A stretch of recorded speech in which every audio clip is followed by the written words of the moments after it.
Now we will read Britain turns to India. In the last decade of the 18th century, indigo cultivation in Bengal expanded rapidly and Bengal indigo started dominating the world market. Commercial agents and officials of the company started investing in indigo production.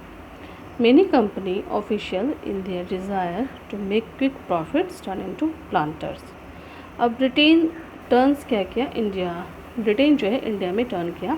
Last decade 18th century तक जो है Indigo cultivation मतलब नील की खेती जो था पूरे बंगाल में स्प्रेड हो गया और इंडिगो क्या किया, डोमिनेट करने लगा पूरे विश्व के मार्केट को।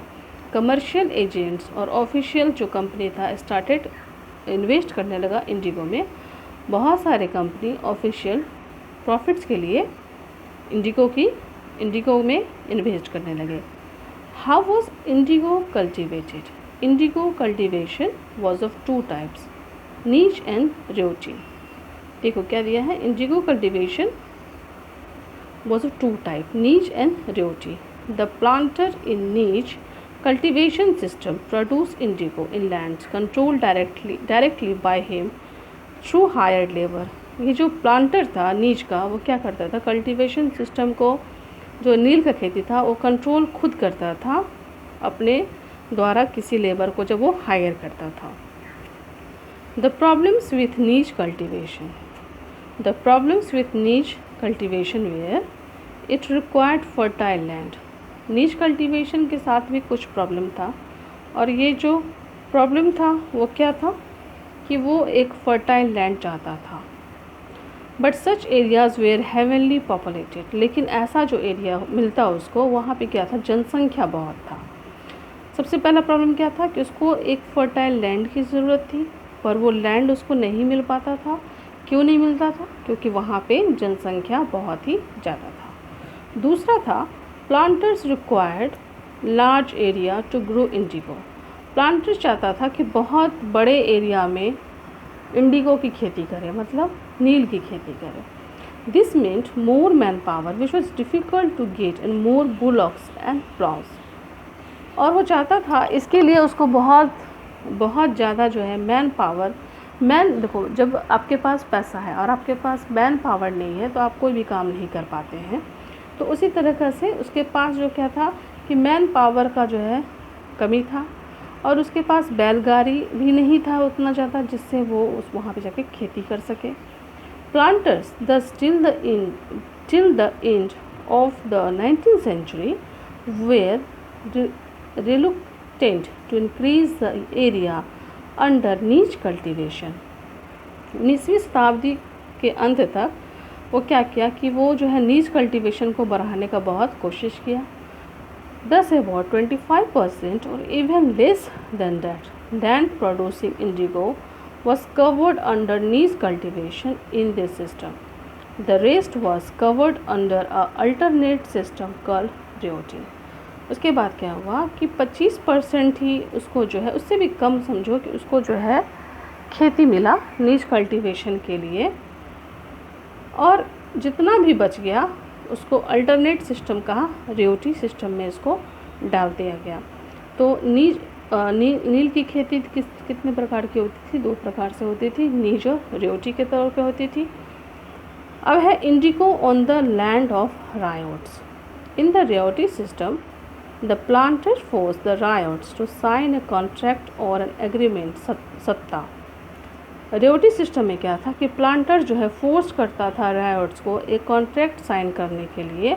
उसको क्या बोलते थे उस समय में? एग्रीमेंट को सत्ता बोलते थे।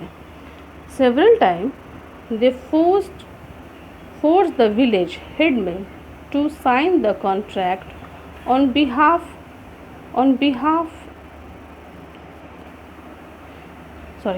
they forced the village headman to sign the contract on behalf of the riots। वो क्या करते थे कि वो फोर्स करते थे विलेज के हेडमैन को उस कॉन्ट्रैक्ट को साइन करने, किसके बदले? तो रायोट्स के बदले। All those who signed the contract got cash advances from the planters at low rates of interest to manufacture indigo. और जो लोग भी इस कॉन्ट्रैक्ट को साइन करते थे उनको जो है क्या मिलता था, पैसा मिलता था एडवांस में, वो भी कैसे मिलता था, लो रेट्स ऑफ इंटरेस्ट कम करके जो मैन्युफैक्चरिंग का प्रॉफिट होता इंडिगो का उससे भी कम रेट पे जाके क्या कहते हैं उन लोग को एडवांस दे दिया जाता था। However the loan force the ryots to grow indigo on at least 25% of their land area. इसके लिए क्या था कि लोन भी जो है, However, the loan forced the riots to grow indigo on at least, इसलिए जब वो लोन लेता था तो राइट्स को बहुत ही मुश्किल होता था कि वो 25% कम से कम जो है लैंड एरिया में इंडिगो को उगाए। The planters gave the seed and the drill while the cultivators tilled the soil, showed seeds and harvested the crop. Planters क्या करता था कि सीड और ड्रिल देता था, और कल्टीवेटर्स क्या किया, उस मिट्टी का खुदाई किया, उसमें बीज को बोया और हार्वेस्ट किया क्रॉप को। After the delivery of crop to the planter this whole cycle begin all over again. जब क्रॉप का जो है डिलीवरी होता था प्लांटर से, तो ये होल साइकिल जो है फिर से दोबारा होना शुरू हो गया। देखो प्लांटर्स क्या करता था कि फोर्स किया वहाँ के हेडमैन को कि वो वहाँ पे खेती उगाए, और जब वो खेती उगाना शुरू किया तो क्या किया, वो धीरे धीरे उस साइकिल को जिस तरह से उसने किया कॉन्ट्रैक्ट के थ्रू, उसी तरह से वो चीज़ वो कंटिन्यू कर लिया। Peasants were initially attracted by the loans, soon realized how harsh the system was. The price they received for the indigo they produced was minimal, leading to a chain of cycle of loans. अभी हम कैसे बात करते हैं कि loan लेके किसी भी चीज़ का हम खेती करते हैं, बीज लेते हैं, खाद लेते हैं, सिंचाई का सामान करते हैं, उसी तरीक़ा से पीजेंट्स को क्या हुआ कि लोन लेने का जो सिस्टम था वो उसको अट्रैक्ट कर गया कि अट्रैक्ट इसलिए कर गया कि वो लोन लेके सामान खरीद लेता, और सामान खरीदने के बाद फिर वो जब वो उसका फसल उग जाता था तो फिर उसको वही प्रॉफिट हो जाता था और फिर वो अपना लोन चुका लेता था। इसी तरीक़ा से वो धीरे धीरे लोन का भी आदी हो गया। The price they received for the indigo they produced was minimal, leading to the chain of cycle of loans.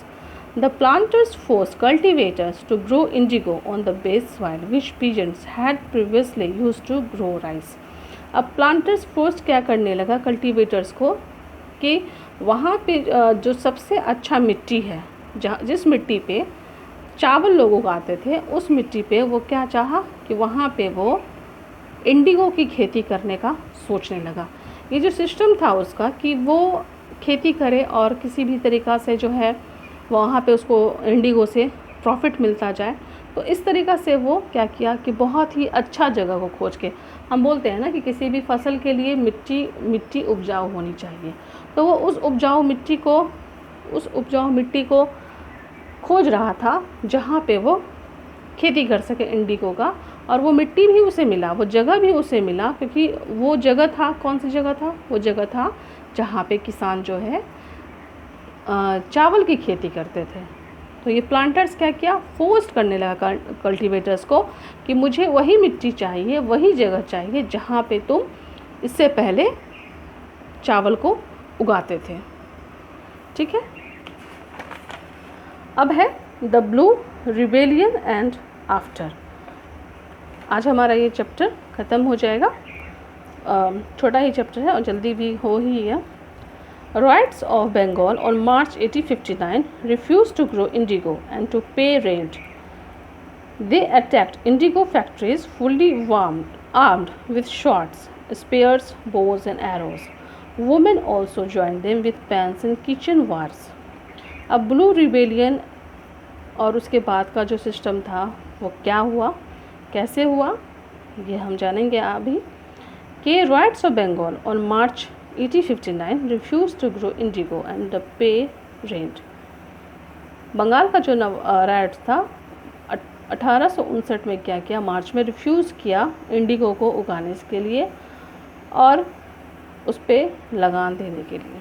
They attacked indigo factories fully armed with swords, spears, bows and arrow.